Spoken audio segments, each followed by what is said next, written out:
nabi atau utusan sesuai dengan dalil-dalil yang tertulis dalam kitab Yohanes dan juga beberapa kitab yang lain, Yohanes 17 ayat 3 dan lain-lain. Mungkin tadi sudah sempat diuraikan juga sama Bang Apologet Muda. Terus yang dijanjikan Yesus, yang dijanjikan di kitab di kitab Yesaya dan Yeremia itu adalah Mesias. Mesias itu adalah Al-Masih atau Kristus atau yang diurapi. Itu yang membuat kami tidak mengakui Yesus adalah Tuhan. Yang kedua, gelar anak yang disematkan kepada Yesus anak Allah itu seperti diksi hamba Allah yang dipakai oleh teman-teman Muslim. Karena bukan hanya Yesus anak Allah, siapapun yang hidup dalam kebenaran disebut dengan anak-anak Allah, tertulis dalam kitab Galatia atau beberapa kisah para rasul lainnya. Terus yang kedua, gelar Bapa yang disematkan kepada Allah itu bukan cuma Bapaknya Yesus pribadi. Karena gelar Bapa ini adalah gelar diksi itu dipakai untuk kedekatan kita dengan Allah. Karena doa Bapa kami sudah membantah. Karena doa Bapa kami itu adalah doa Bapa kami, doa Bapa semua umat bangsa di dunia, kayak begitu. Jadi keanakan Yesus itu, anak Yesus sebagai anak Allah itu bisa dipakai juga kepada orang-orang yang hidup dalam kebenaran, tertulis dalam kitab-kitab selanjutnya. Ada itu dalilnya itu. Terus begitu juga gelar Bapa itu dibantah dengan doa Bapa kami, bahwa Bapa itu bukan Bapaknya Yesus, Bapa orang semua yang percaya kepada Allah. Terus kalau menyangkut firman, Yohanes 1 ayat 1, pada mulanya adalah firman, firman itu bersama-sama dengan Allah dan firman itu adalah Allah. Iya benar, firman itu adalah Allah. Jadi unsur keilahian dari Yesus adalah firman yang disampaikan ke dia. Jadi kalau kita pakai analogikan zaman sekarang, dia itu juru bicaranya Allah, seperti itu. Sedangkan Allah itu beda, karena kita bedakan Kurios, Adonai, Elohim, itu gelar-gelar yang berbeda. Jadi Yesus itu punya gelar Adonai. Sedangkan firman itu ada juga di Taurat. Siap. Terima kasih. Diskusinya udah selesai ya. Silakan para viewer menilai ya, masing-masing mana yang layak atau tidak. Karena diskusi sebenarnya tujuannya bukan memaksakan keimanan seseorang untuk sama dengan keimanan orang lain ya. Diskusi adalah ya membeberkan informasi-informasi ya yang selama ini mungkin terpendam, kemudian didebatkan berdasarkan data dan dalil sehingga menjadi hikmah. Silakan diambil hikmahnya ya, kalau tidak juga tidak apa-apa ya. Kita akhiri debat sampai di sini. Kalau ada kesalahan mohon maaf ya, yang benar hanyalah daripada Allah SWT ya. Wabillahi taufiq wal hidayah. Wassalamualaikum warahmatullahi wabarakatuh. Shalom. Waalaikumsalam. Waalaikumsalam. Takbir, Allahu Akbar. Ini Stanley bagus. Kalau Stanley ini pinter, cerdas. Tuh Major, silakan bertanya sama Stanley, sesama Chris kabur dia. Merantem sama Bible-nya sendiri. Kami nyantai, merokok, minum kopi. Masya Allah. Boleh tambahkan sedikit Bang? Ya, jadi Bentar. kalau misalnya Kita sambut dulu Bang Handi.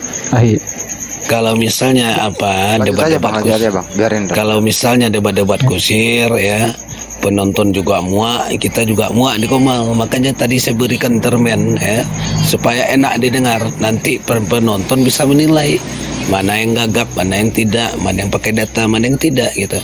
Kalau semua ngomong pusing kita, nggak jelas gitu. Silakan Stanley, kalau mau ada ditambahkan silakan. Saya sapa dulu guru saya nih, Dr. Handi Selebes. Assalamualaikum lagi. Pak Handi, ini Pak Dokter Handi Selebes. Assalamualaikum warahmatullahi wabarakatuh. Waalaikumsalam warahmatullahi wabarakatuh. Dilanjut aja dulu Bang. Pikir akun fake tadi. Oke. Silakan Stanley, kalau ada mau dipaparkan atau dinarasikan silakan. Ya, saya kan banyak baca komen ini, ada dari beberapa saudara-saudara yang mengimani Trinitas itu kan mengatakan bahwa saya mengaku Kristen. Ya jelas Kristen Bapak, kalau mau bicara seperti itu ya pelajari dulu sejarah kekristenan itu seperti apa, baru bisa keluarkan klaim bahwa kami ini bukan Kristen atau Kristen sesat. Karena pada dasarnya Yesus pun tidak mengajari untuk kita saling menghakimi. Saya juga datang sini tidak menghakimi siapapun di sini, saya hanya mengutarakan saya punya keimanan yang mana saya masih berpegang kepada tauhid yang diajarkan oleh si Al-Masih dan diteruskan oleh ke-12 murid Yesus dan juga para rasul-rasul setelahnya, yang akhirnya dibikin asumsi baru oleh beberapa tokoh-tokoh gereja seperti Tertullianus, Arianus dan juga tokoh-tokoh selanjutnya. Makanya saya secara pribadi tanpa membela siapapun, saya bersyukur tauhid itu diturunkan untuk menjadi benteng tauhid di 610. Karena kalau tidak ya bisa jadi akan ada Tuhan-Tuhan yang baru. Karena Tuhan itu ada historikalnya, bertambah dari satu jadi dua, dua jadi tiga, tiga. Bisa jadi kalau tidak ada benteng tauhid itu sendiri yang turun di 610, bisa jadi mungkin ada emansipasi wanita, mungkin kok Tuhan laki-laki semuanya. Karena dengan kita menganggap itu Tuhan, kita sudah bicara genre. Kita bicara Yesus Tuhan itu bicara genre.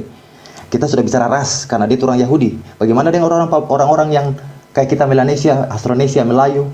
Kita menganggap Kejadian 1 itu dalam Kejadian mengatakan bahwa Allah menciptakan manusia itu sesuai dengan gambar dan rupanya, dan tiga gambar itu muncul dalam bentuk Yesus. Itu ras Yahudi. Itu kan muncul asumsi-asumsi rasisme yang akhirnya ya berarti Tuhan-Tuhan kita juga makanya terjadilah seperti kejadian di Eropa, di Afrika. Banyak orang Afrika mengangkat Yesus dari Afrika. Bisa di Google banyak itu. Banyak juga yang menuhankan lain. Jadi saya sangat bersyukur dengan adanya ajaran Islam. Saya belum bisa bilang ini karena syariat itu saya belum paham secara ini, tapi tauhidnya itu saya akui karena sudah jadi benteng tauhid.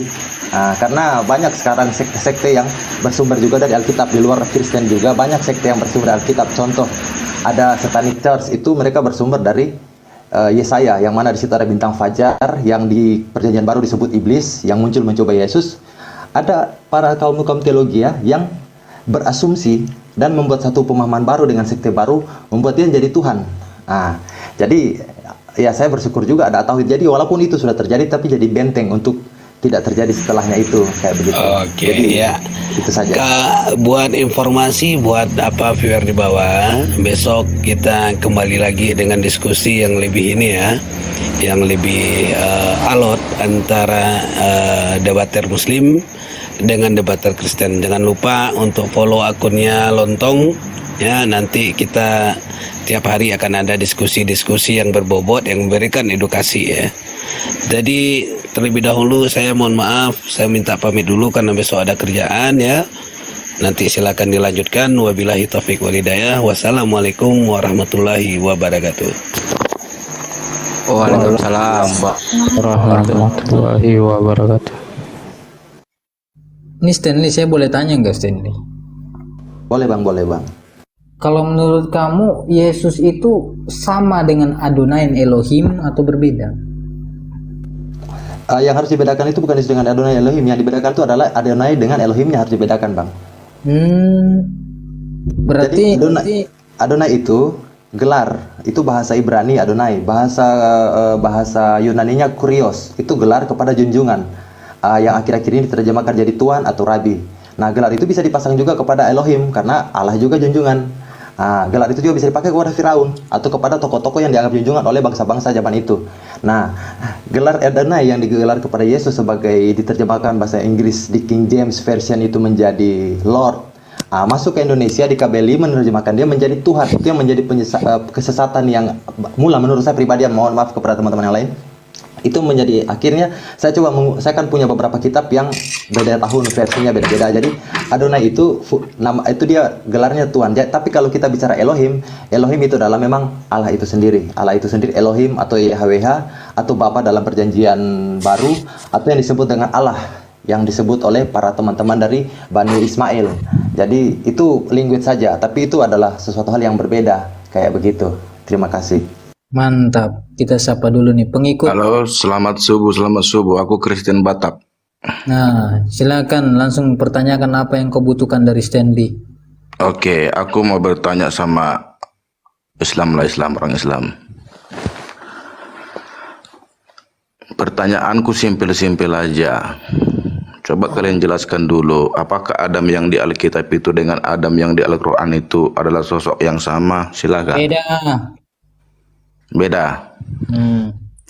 Apakah Tuhannya si Adam yang di Alkitab itu dengan Tuhannya si Adam yang di Al-Quran itu sama? Silakan. Ya, kalau orangnya udah beda ya beda lah bang. Berarti beda. Berarti beda kan? Oke. Jadi ya aku mengedukasi para penontonku, yakni yang orang Kristen.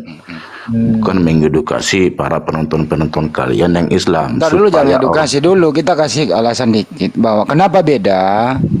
Ya bedanya adalah Adam yang ada di Babel Anda itu menurut Kristen pada umumnya itu diciptakan di Taman Eden yang ada di Irak.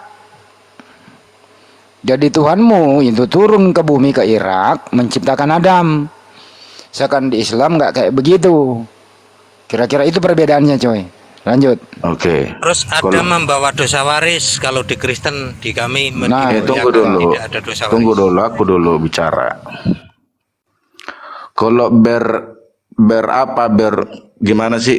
Kalau memahami istilahnya satu ayat itu, tafsiran itu boleh berbeda-beda. Aku ini orang Batak Kristen. Aku tahu apa sih yang tertulis dan aku menurut pemahamanku ya seperti itu adanya. Kalau aku meyakini si Adam kami itu dicipta di Taman Eden, yakni itu sebagian dari surga. Nah, kenapa tadi aku mengatakan itu memang berbeda? Supaya saudara-saudara Kristenku juga mengerti bahwa mulai dari si Adam sampai ke Yesus itu bukanlah sosok yang sama apa yang diyakini orang Islam, dan Tuhannya juga berbeda-beda. Begitu dengan Yesus, Musa, Abraham, Nuh, Elia, Henok, itu orang yang berbeda. Maka stop, jangan menyamakan, karena bagi kami orang Kristen hanya orang Makan. idiot. Tunggu dulu, Enggak ada yang menyamakan. Andi, tunggu dulu bentar lagi.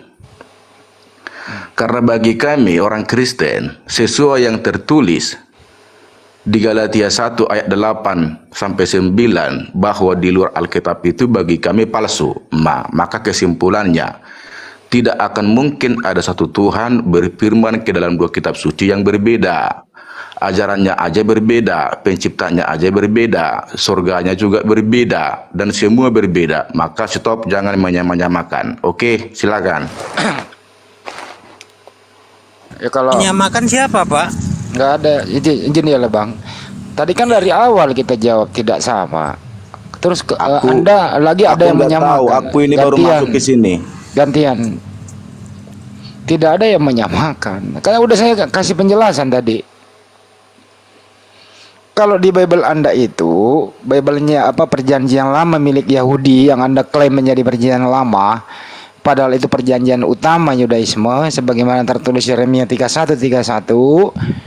Ya, hukum Musa itu adalah perjanjian untuk Bani Yehuda. Anda jadikan momentum bahwa Nabi Adam itu diciptakan di Irak, karena di sana adalah Taman Eden di Irak itu. Yesus turun ke bumi menciptakan Adam. Ya terserah. Artinya sangat jauh berbeda. Karena Nabi Adam alaihissalam itu nggak diciptakan di Al-Quran seperti itu. Allah Subhanahu wa Ta'ala menciptakan Nabi Adam bukan seperti caranya begitu. Sebagaimana juga di dalam Bible-mu itu ada berjalan-jalan dan seterusnya. Beda memang, Bang, beda sekali begitu. Jadi mulai malam ini ya beritahu aja teman Anda di luar sana beda.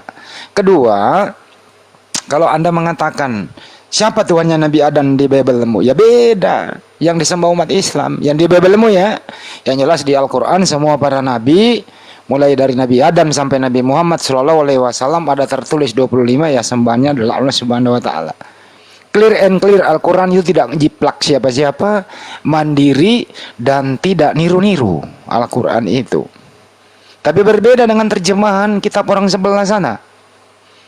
Katanya dulu yang datang, tapi istilah-istilah Islam banyak yang dipergunakan dalam terjemahan bahasa Indonesianya. Saya juga jadi heran kenapa ya ke Islam-Islaman. Kenapa nggak ke Yunanian? Gitu loh. Perbedaannya yang Oke, sangat saya tajam. tambahin Bang Handi. Silakan Bang, silakan. Tunggu dulu. Sebentar. Ini klaim Satu-satu kesamaan. aja. Ini kan belum ada jawaban dari kita kan, dari Muslim. Anda mengklaim jangan sama-samakan, kan gitu. Musa ada di dalam Al-Quran, di dalam kitab Anda harusnya Moses. Kalau Anda tidak suka dengan kalimat itu, kalimatnya Musa. Yang menyamakan siapa? Kristen.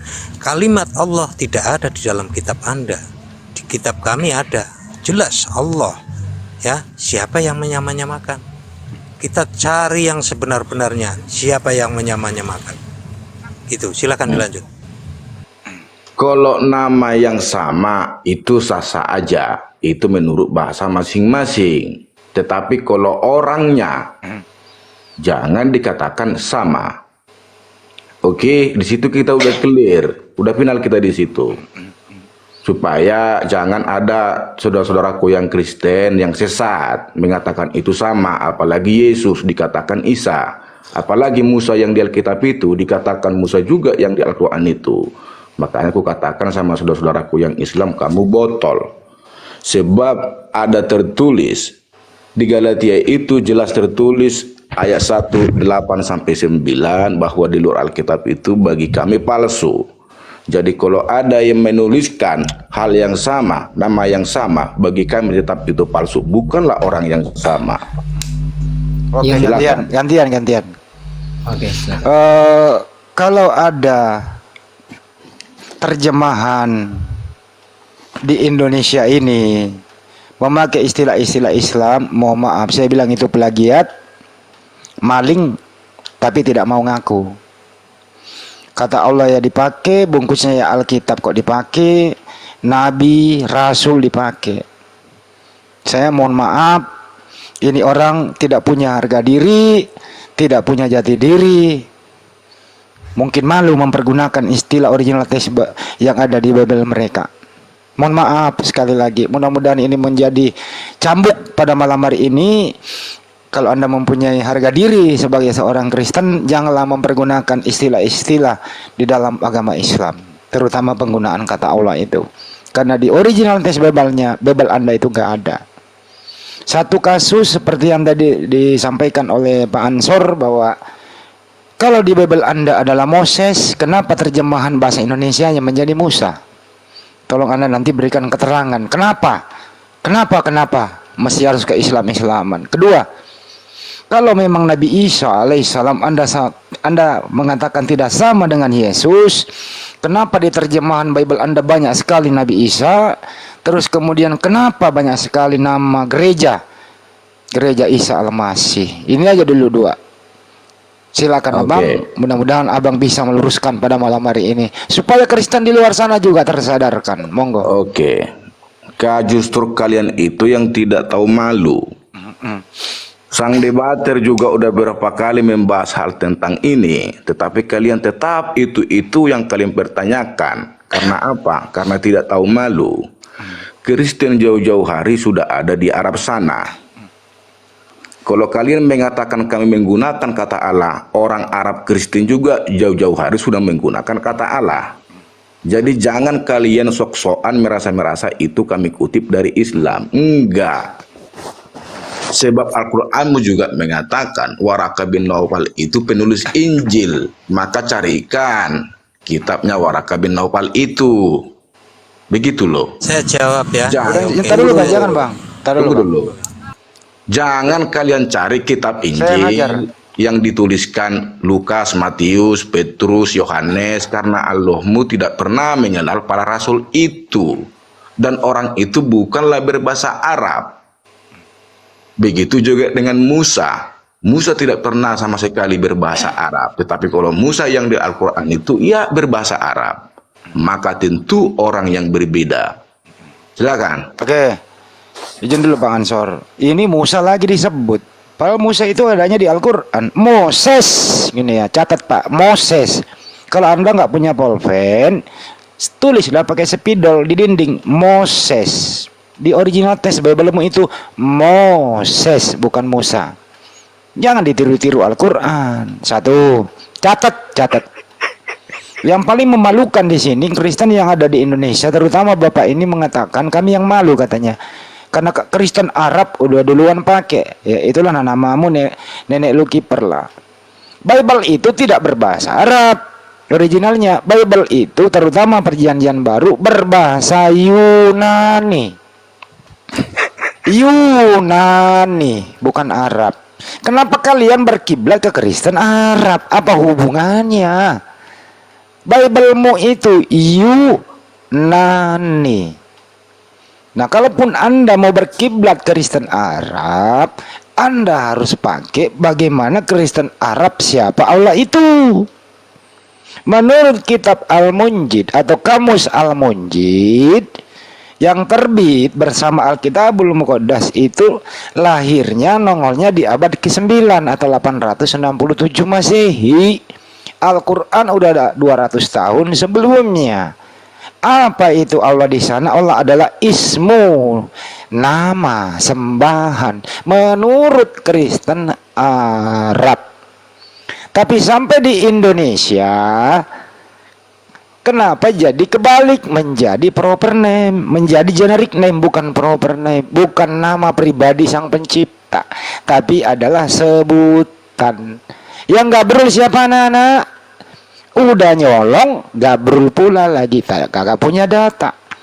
Saya minta kepada Anda, satu aja nggak usah. Kenapa di original text Bible Anda Moses, kenapa bisa menjadi Musa bahasa Indonesianya? Dari mana itu Musa? Kenapa Moses jadi Musa? Coba Anda jawab pakai ilmu, monggo. Kan sudah aku jawab tadi. Kristen dulu sudah ada di Arab. Jangan kalian merasa-merasa kami mengambil nama Musa itu dari Islam. Jangan kau merasa-merasa Allah itu kami ambil dari Islam. Di situ udah aku jawab. Kalaupun kau tetap kau mengatakan itu dari Islam, ya sudah, datanglah kau ke itu ke mendemo pemerintah supaya bahasa itu jangan disamakan. Aku masa saja mau dibilang di situ nanti Moses, ya sama-sama aja. Sebagaimana juga kata Allah, nggak pernah lagi aku mengucapkan kata Allah, yakni Tuhan. Itu baru benar. Oke, hanya itu aja paling bisa aku sampaikan. Kristen, menurut Anda Kristen berasal dari mana, Bang? Kristen. Ya. Awal mulanya itu si Paulus. Dari mana asalnya? Dari Antioquia. Iya kali ya. Iya kali ya. Itu tertulis di Kisah Para Rasul 11 atau Kisah Para Apostolos 11:26. Di Antioquia lah murid-murid itu pertama kali disebut Kristen, bukan dari Arab, dari Antioquia. Kenapa bilang dari Arab, Pak? Kalau di Arab, Sadar dah, entar dulu. Kenapa Anda bilang dari Arab padahal dari Antioquia? Kenapa, Pak? Kurang baca datanya. Kena lagi kan? Kena. Jangan ke Arab-Araban. Antioquia bergeser ke Yunani, dikonsiliin di sana, Pak. Makanya Bible Anda berbahasa Yunani itu. Jadi Kisah Para Apostolos itu di situ, bukan Kisah Para Rasul. Kagak ada akar kata Rasul di Bible Anda. Enggak ada akar kata Allah di Bible Anda itu loh. Paham sampai sini? Mohon maaf saya ajarin Anda sedikit literasi, bukan asal imani saja. Jadi penggunaan istilah-istilah Islam yang ada di Bible Anda itu namanya nyolong, nyontek, tapi tidak sadar diri. Paham sampai sini? Paham? Paham, Pak?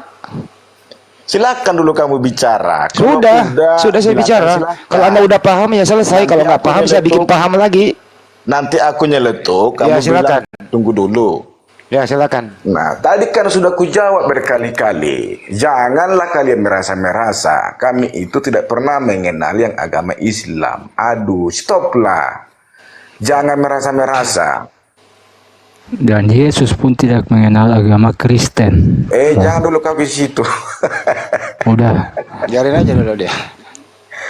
Tidak pernah kami mengenal yang namanya Al-Quran. Kalau kalian mengenal kitab Jabur, Injil, dan Taurat. Begitu loh. Jadi stoplah merasa-merasa. Alkitab kami itu memang berbahasa Yunani dan Ibrani.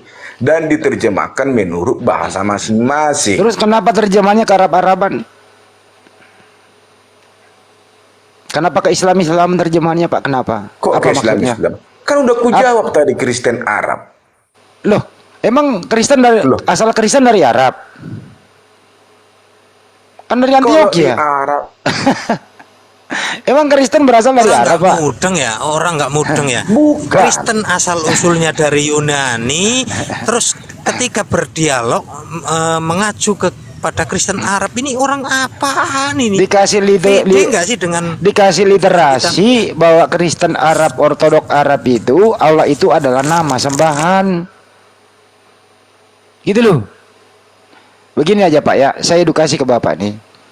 Akar kata Allah itu di Bible Anda nggak ada, kata Rasul yang nggak ada, Alkitab yang nggak ada, Roh Kudus yang nggak ada, dan seterusnya begitu.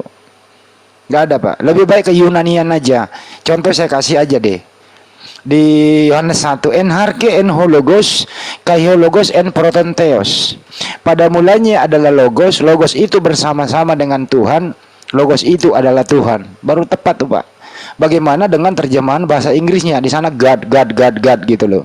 Nah, kenapa sampai di Indonesia menjadi firman itu adalah Allah? Kenapa? Kenapa nggak Theos atau Tuhan? Kenapa pakai Allah Pak? Siapa yang nyuruh? Monggo Pak. Kena lagi di sini. Bingung, diam. Kok kena?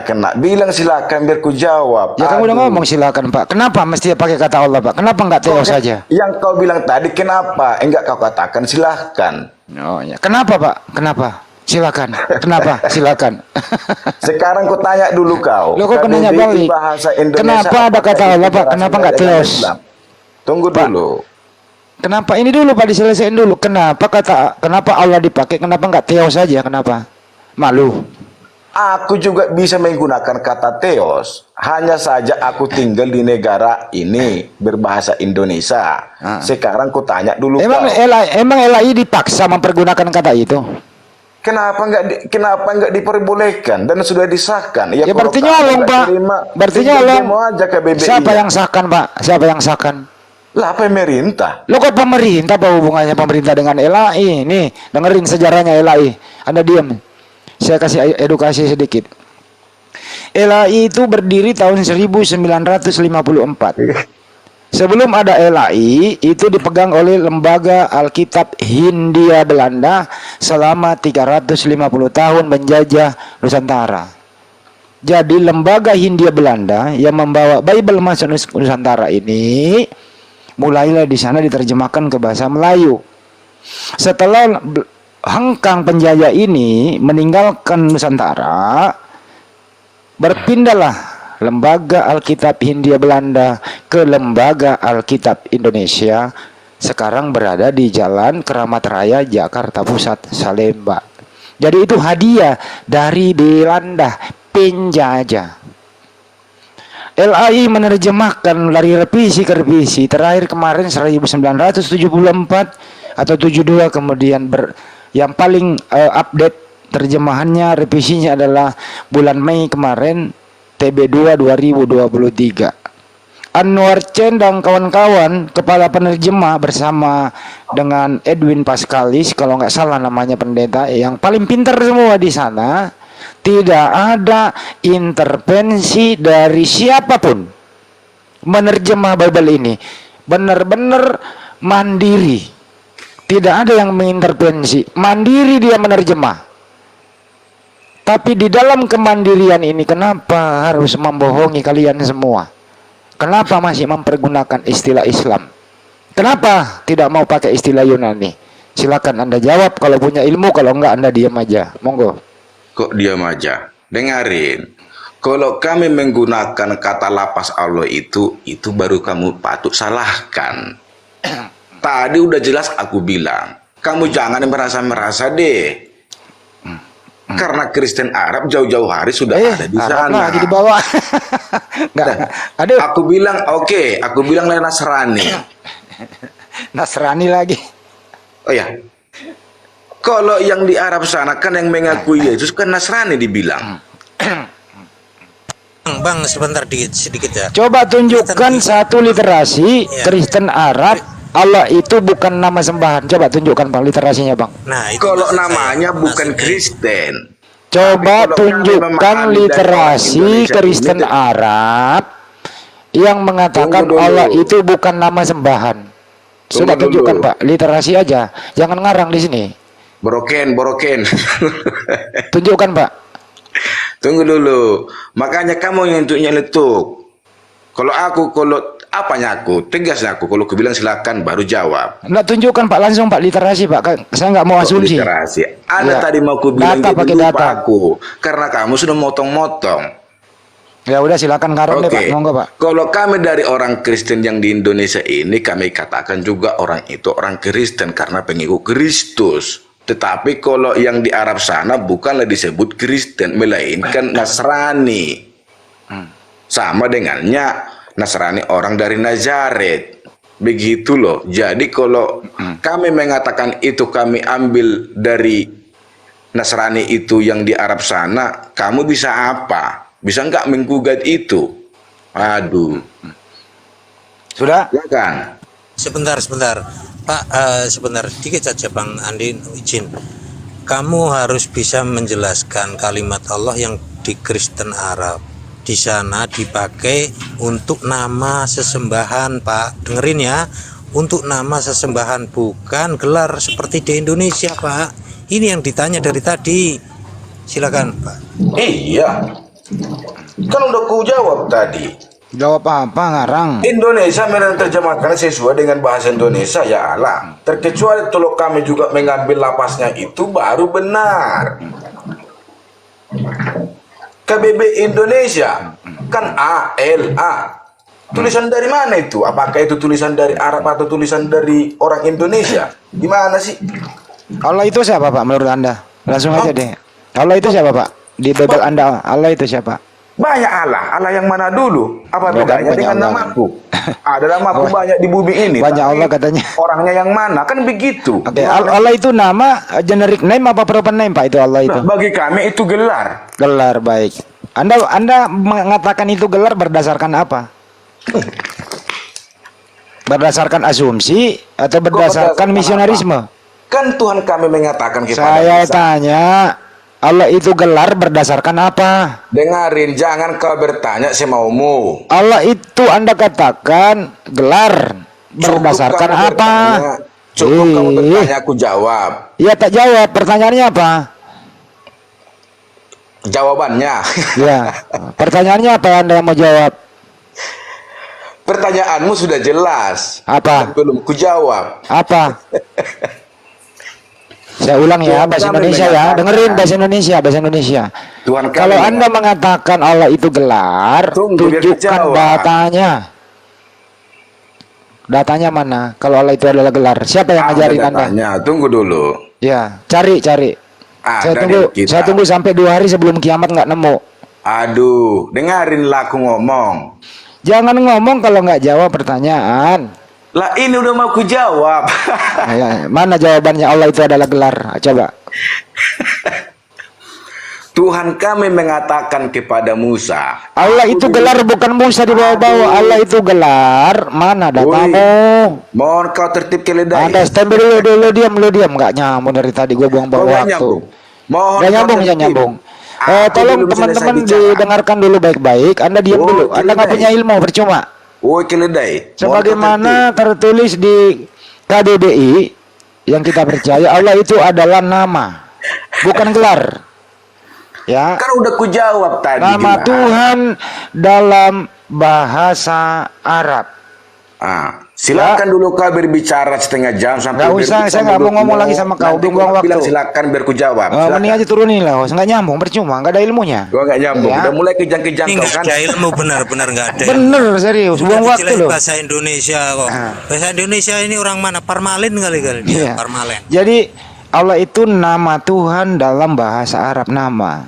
Dia bilang tadi gelar. Nah, kalau mestinya kalau kita berpendapat Allah itu ada gelar, ya kita berikan argumentasi kita by data. Ini loh datanya gitu loh. Dia bawa Musa lagi kemana-mana, Kristen dari Arab. Aduh, buang waktu loh bro. Ini benar-benar orang memalukan. Lain kali kalau mau diskusi sama kita Muslim, belajar lagi lah. Belajar. Parmalin lah Ya, belajar. Kayaknya parmalin. Ya mau dia parmalin kayak mau dia apa, mestinya dia belajar. Atau jujur mengatakan mau maaf Bang Andi, teman-teman di sini keilmuan saya sampai di sana belum. Yang jelas saya parmalin. Ya kan ya, saya Tuhannya debata, bukan Allah. Ya udah kan enak diskusinya. Tapi ini ngeyel nggak berilmu. Itu lanjut. Boleh tambahkan Bang? Monggo Bang. Ya, jadi tadi saya hargai pandangannya Abang tadi menyangkut dengan perbedaan itu, dan juga teman-teman yang lain yang mengatakan bahwa Allahnya Yahudi dan Arab itu beda atau banyak perbedaan lah konsepnya. Kalau saya sih itu dalilnya sudah jelas, yang mana Nabi Muhammad itu menyembah Allah yang disembah oleh Abraham atau Ibrahim, Yakub, Ishak dan Yakub. Begitu juga Yesus atau Isa, begitu juga yang disembah orang Yahudi. Nah, jadi saya tidak bisa ini, dan faktanya secara kultur dan juga doktrin sudah dipastikan orang Yahudi dari sekte Yudaism itu sudah mengizinkan orang Yahudi untuk menyembah Allahnya Allahnya orang Arab. Kenapa? Karena orang Yahudi memperbolehkan tempat beribadah yang sah bagi orang Yahudi selain sinagog adalah masjid. Itu sudah membuktikan bahwa Allahnya itu adalah sama. Jadi kalau mau dibeda-bedakan ya saya hargai pandangan itu, tapi kalau menurut saya pribadi itu sama. Karena kita orang Indonesia ini berdebatkan, sedangkan orang Yahudi yang punya Allah yang kasarannya itu kultur penyebutan itu dan linguistik dari sana sudah mengakui bahwa itu sama, makanya mereka diperbolehkan beribadah di tempatnya orang Muslim. Seperti itu. Itu yang pertama. Yang kedua menyangkut dengan Isa Al-Masih, perbedaan Isa Al-Masih dan Yesus. Kalau mungkin Bapak tadi menyampaikan pandangannya saya hargai, tapi kalau saya mengambil persamaannya itu bukan dari barometernya pandangan teologisnya Islam atau Muslim. Saya mengambil saya mengambil dari linguistik, karena kalau kita bicara linguistik, penyebutan nama Yesus pada kitab mula-mula adalah Yeshua HaMashiach. Yang kedua adalah Isus, itu bahasa Yunani. Terus yang seterusnya adalah Isa Al-Masih, baru penggunaan Yesus Kristus baru di abad-abad 19 ke sini, baru penggunaan Yesus Kristus. Jadi kalau dibilang beda antara Yesus dan Isa, kalau kita bicara konsep Alkitabiah ya, kita tidak bahas dulu kitab yang lain. Yesus dan Isa kalau beda dalam konsep Alkitabiah, berarti Isa pun beda dengan Yesus Al-Masih kalau dari segi linguistik. Jadi saya kalau memang pandangan teologis ya itu sudah hak masing-masing kita untuk berpandangan. Karena juga saya belum terlalu mendalami juga apa sih historical secara detail dalam Quran tentang Isa Al-Masih. Tapi kalau bicara konteks diksi nama Isa dengan Yesus, jelas lebih dahulu dipakai nama Isa Al-Masih dalam penerbitan Alkitab versi Indonesia ataupun Melayu kuno. Jadi seperti itu. Jadi saya tidak melihat pandangan teologisnya, saya melihat dari segi linguistik yang dipakai. Ataupun kalau memang itu berbahasa Arab, ya saya sudah, ya memang ya jelas sudah terbukti bahwa Isa duluan dipakai daripada Yesus Kristus dalam penulisan Bible. Nah, kalau tadi dia ada Bapak tadi mengatakan bahwa konsep Allah itu adalah disebut oleh kaum Nasrani awal di Arab. Nasrani atau Kristen pertama di Arab yang hidup di tahun abad keempat itu, mereka tetap mempertahankan nama Elohim. Konsep Allah itu baru murni turun di Al-Quran, di konsep dari nama Elah. Elah itu yang akhirnya dipakai oleh Nabi Muhammad. Sudah cukup Pak Stanley. Oke. Ya kalau Bang Stanley begini ya Bang Stanley, mohon maaf ya teman yang lainnya. Al-Quran itu konsisten, Al-Quran itu mandiri. Yang menerima pewahyuan Al-Quran cuma satu, Nabi Muhammad SAW. Tidak nyontek kemana-mana begitu. Persoalannya sekarang banyak orang yang sok tahu Al-Quran itu kan belakangan. It's okay. Tapi kenapa lu pakai? Kenapa pinjam-pinjam sebagian lu salah gunain, kan itu aneh juga kan? Yang tadi contohnya kan mempergunakan kata Allah. Kata Allah itu cuma di Al-Quran adanya, nggak ada di kitab lain. Kagak ada di kitab lain kata Allah itu. Nah, kenapa dipakai coba? Disalahgunain pula lagi. Yang paling gabrul itu ya, roh Allah melayang-layang di atas permukaan air. Kan gabrul itu, udah pinjam salah pula lagi. Jadi sekali lagi Al-Quran itu mandiri. Sembahan para nabi, 25 nabi adalah Allah Subhanahu wa taala. Kalau Pak Stanley mau di sana ya monggo. Terus siapa yang plagiat coba? Siapa yang plagiat? Ya kita cek aja. Abraham. Gitu ya. Kalau terjemahnya kadang dia Ibrahim dan seterusnya. Moses, terjemahnya ya Musa. Gitu ya. Yesus diterjemahin Nabi Isa, gereja Isa Al-Masih. Sekarang udah mau diganti kenaikan Yesus Kristus. Siapa yang plagiat coba? Coba kita lihat. Kalau misalnya ada yang berkata Yeshua Mashiach, Nabi Isa alaihissalam itu berbeda sosoknya, oknumnya berbeda, ya monggo. Tapi ingat, Ibrani dengan Arab itu bahasa semitik, serumpun. Pergeseran maknanya udah jauh berbeda kalau sudah berjadi Yunani gitu, menjadi Yesus Kristus. Nah makanya teman-teman hati-hati juga. Kalau Yesus Kristus dengan Nabi Isa alaihissalam yang Yunani itu ya beda. Tapi kalau Yeshua Mashiach Iso dengan Nabi Isa alaihissalam ya sosok yang sama. Kisahnya yang berbeda antara yang di sebelah dengan yang ada di Al-Quran. Coba aja kembali cek di tempat lahirnya di sana. Yudaisme bilang sama kok. Nah, tapi kalau sudah Yunani yang mati di tiang salib, beda. Beda sudah itu. Gitu loh. Karena satu mati, satu tidak. Nah, harus kita pinter-pinter lah mengolahnya di sana. Jadi sekali lagi Bapak yang tadi, mohon maaf, saya bukannya nggak mau diskusi dengan Anda, tapi ilmu Anda dibolak-balik doang gitu. Kristen dari Arab, padahal kan dari Antioquia. Kamu udah saya kasih datanya tadi. Di kisah para apostol 11:26. Di Antioquia lah murid-murid itu untuk pertama kali disebut Kristen, bukan di Arab. Gitu lah ya. Memang sih sedikit ada yang berbau masih di daratan Arab di Antioquia kan itu sebelah selatan Turki sana. Itu mau ke Eropa-Eropaan. Jadi Antioquia itu Turki agak selatan ke sana. Ya pergeserannya ke Roma nggak jauh lah. Gitu ya. Jadi untuk itu teman-teman marilah diskusi. Pakai data jangan ngotot-ngotot kayak tadi. Memalukan loh.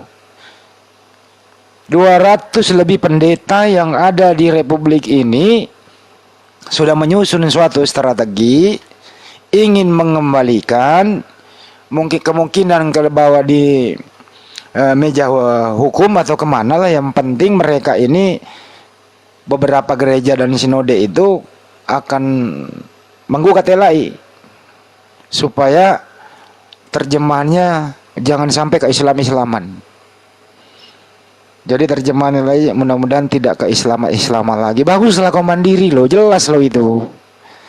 Ya Anda boleh lihat terakhir dari saya bagaimana pendeta Yakub Silustio berkata begini. Ini beberapa kali saya kutip ucapan beliau. Setiap kali siapapun dia, mau pendeta, mau siapa, diskusi sama muslim tentang konsep ketuhanan, selalu kalah, ngotot, memalukan. Kenapa? Sebabnya menurut pendeta Yakub Sulistyo, karena mereka mempergunakan data terjemahan yang salah. Kita cek langsung ke Yohanes 1, udah salah total di sana. Di sana Theos diterjemahi menjadi Allah, mestinya Tuhan. Mulai dari sanalah Yohanes 1 pasal 1. Kira-kira begitu, mohon maaf saya kebanyakan bicara. Lanjut lagi teman-teman, saya standby lagi. Assalamualaikum warahmatullahi wabarakatuh. Waalaikumsalam warahmatullahi wabarakatuh. Lanjut. Ya mungkin mau ada yang di ini ya. Siapa namanya ini? Stylish, ada mau ditambahkan? Stylish silakan. Ya, saya mau tambahkan sama Bang Handi tadi yang diuraikan itu, saya tidak ada yang bantahkan, itu bisa dibuktikan secara historikal. Saya hanya tadi tidak mempermasalahkan menyangkut lafaz. Selama kita menyembah adalah sesembahan yang sama, itu yang saya tadi menekankan. Jadi saya tidak punya pemilihan, tidak membeda-bedakan. Kalau saya pribadi minta maaf kalau berbeda. Tapi kalau saya apa namanya? Ya. Sebentar Stylish. Kamu beranjak dari reform mana, Stylish? Apakah dari Alexandria dengan satu kuadrat gitu? Ya silakan Stylish. Gimana Bang? Kamu dari reform Alexandria dengan satu kuadrat? Saya Kristen Unitarian yang mempercayai tauhid, Bang. Oh iya, biasanya kan kalau yang disebut yang demikian itu berasal dari Alexandria yang notabene adalah satu kuadrat, hanya satu Tuhan saja gitu ya. Ya silakan dilanjut aja dulu, Stanley. Intinya ini Stanley ini Kristen tapi dia tidak menuhankan anak Maria. Anak Maria namanya Yesua Amasia itu adalah utusan Tuhan. Itu intinya. Itu loh. Iya Bang Andi. Maaf, saya hanya menanya dasar dia dulu, Bang Andi. Apakah dia dari Alexandria? Kalau dari Antioquia kan lain lagi gitu, Bang Andi. Ya silakan Stanley. Oh iya Dari Bang, yang saya sedikit jelaskan kalau yang untuk konsep-konsep kekristenan itu memang ada juga yang satu Tuhan, namanya oneness, tapi dia menuhankan Yesus. Yesus adalah sama dengan Allah, hanya pada masa yang berbeda. Kalau saya memang, Oneness. kalau saya memang murni sesuai dengan diajarkan Yesus. Kan Yesus punya syahadat juga sama dengan syahadatnya Yahudi, yang mana menyembah Allah atau Elohim. Dalam Arabnya Allah, dalam Ibraninya Elohim, itu yang pemahaman saya, Bang. Jadi saya tidak bantah perkataannya Bang ini Hendy secara historical linguistiknya saya tidak bantah, karena tapi saya punya poin adalah selama sesembahannya sama satu, begitu juga disembah oleh Yesus al-Hamasi, ya saya sependapat dalam ini. Kalau masalah itu tadi saya sudah bantah, yang mana memang Yesus secara historical mungkin bisa berpandang politik, berbeda pandangan teologis, tapi secara pribadi nama Isa dan juga Yesua itu adalah sama dalam Alkitab, karena Alkitab memang lebih dahulu menggunakan Isa daripada Yesus, seperti itu Bang. Tapi kalau dengan Al-Quran ya memang karena dasar kata Isa itu memang bahasa Arab, jadi memang pasti dari sana lebih dahulu menggunakan kata Isa. Stanley, ada yang nanya lu di bawah, kamu percaya nggak Yesus disalib? Saya percaya Bang, saya masih berdasarkan Injil, jadi saya percaya Yesus disalib Bang. Jadi kalau pandangan teologis tentang penyaliban Yesus yang mungkin berbeda dengan itu saya tidak bisa bahas ke sana. Saya hanya bahas ini Isa Al-Masih yang dipakai dalam Alkitab selama bertahun-tahun, selama abad 18, ya Bang. Berarti kau masih milih-milih tulisan Paulus ya, nggak totalitas kau nggak percaya ya? Gini Bang, jadi kalau kita mau kaji ulang secara jujur Alkitab ini kan 4 Injil Sipnaut ini kan tidak ada yang menurutnya penulisnya Bang. Tapi makanya kita harus barometernya kembali ke Taurat, petunjuk-petunjuk Taurat itu harus jadi ini, karena apalagi tulisan Paulus memang betul kita harus kaji, karena kalau selama dia tidak bertentangan dengan ajaran Yesus itu kita akan jalankan, karena kita harus kaji ulang tulisan-tulis.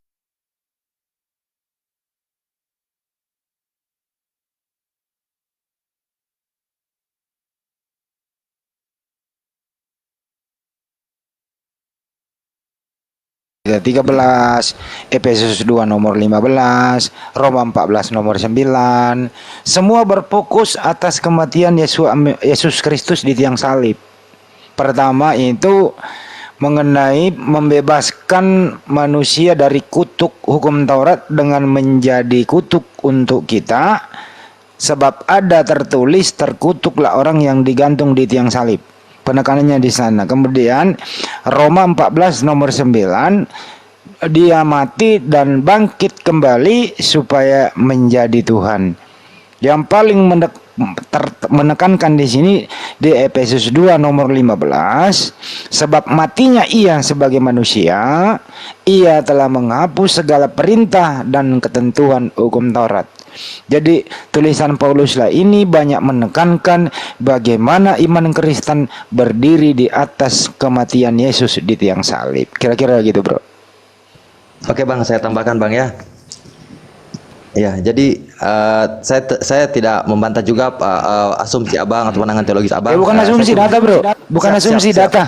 Sorry, data. Oke. Jadi gini Bang, saya sedikit menguraikan sedikit konsep pergerakan Unitarian. Unitarian ini kan gerakan untuk mengembalikan ajaran Isa Al-Masih ya, itu yang pertama. Nah, perjalanan gerakan ini kan baru muncul lagi di 1500-an karena melihat rancuhnya keimanan yang akhirnya dibikin beberapa kali konsili itu kan, pandangan-pandangan Bapak Gereja, akhirnya ada beberapa tokoh dari Unitarian yang untuk menggali. Jadi di posisi sekarang ini kita memang tetap masih barometer, tetap berasumsi pada menggunakan data penyaliban yang tertulis di dalam kitab Matius, Markus, Lukas ataupun Yohanes. Tetapi kalaupun memang ada ini kan kita masih mengkaji. Semua kita perlu dikaji Bang, karena saya harus akui bahwa jika kita semua hanya berbarometernya dari LAI, akan sangat banyak penggunaan bahasa yang berubah makna.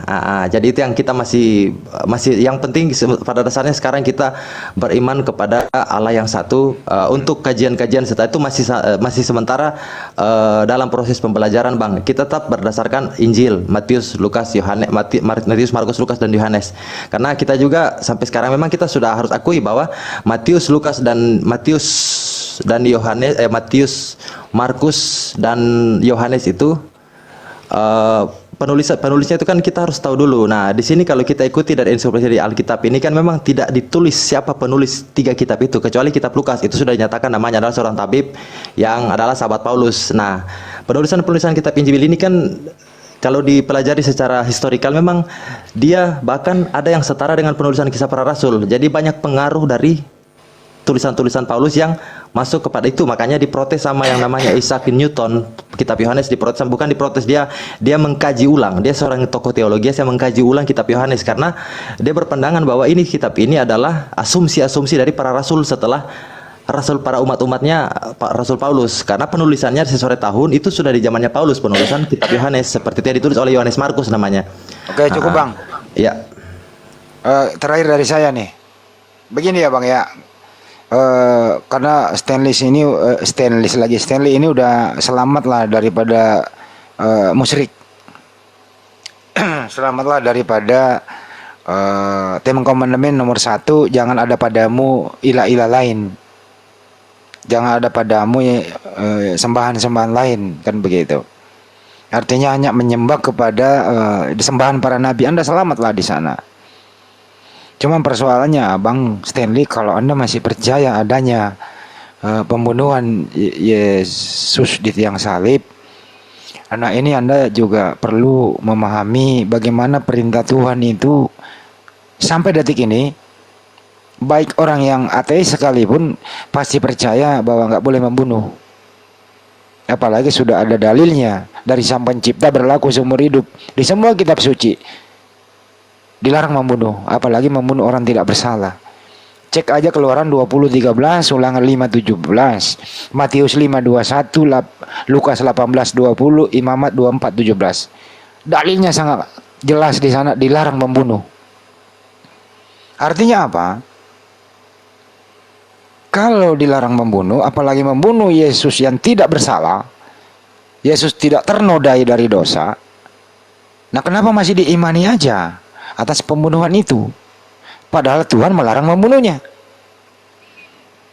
Gitu loh. Artinya apa? Di sini ada semacam satu langkah lagi Anda tinggalkan itu, bro. Ya mudah-mudahan login ke depannya saja. Kalau Anda konsisten bahwa nggak boleh bunuh orang yang tidak berdosa. Yesus tidak berdosa, tapi kenapa dibunuh coba? Sedangkan perintah Tuhan nggak boleh bunuh orang yang tidak berdosa. Gitu loh. Sekali lagi saya ulang ya, tidak boleh membunuh orang yang tidak berdosa. Ini perintah Tuhan, perintah Sang Pencipta alam semesta.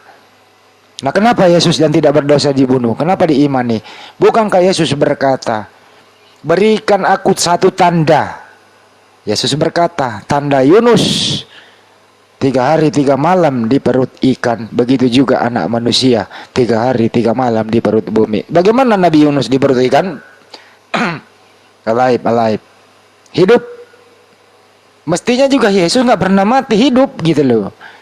Yesus yang ngomong, tanda Yunus yang dia pakai.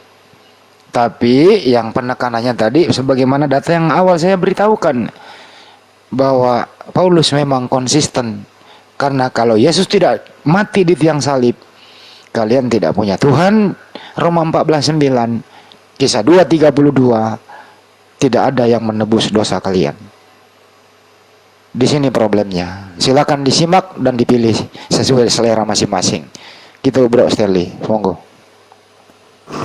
Oke Bang, terima kasih juga untuk tanggapannya. Kalau saya pribadi, saya hargai pandangan Abang. Saya juga karena memang masih dalam konsep keimanan.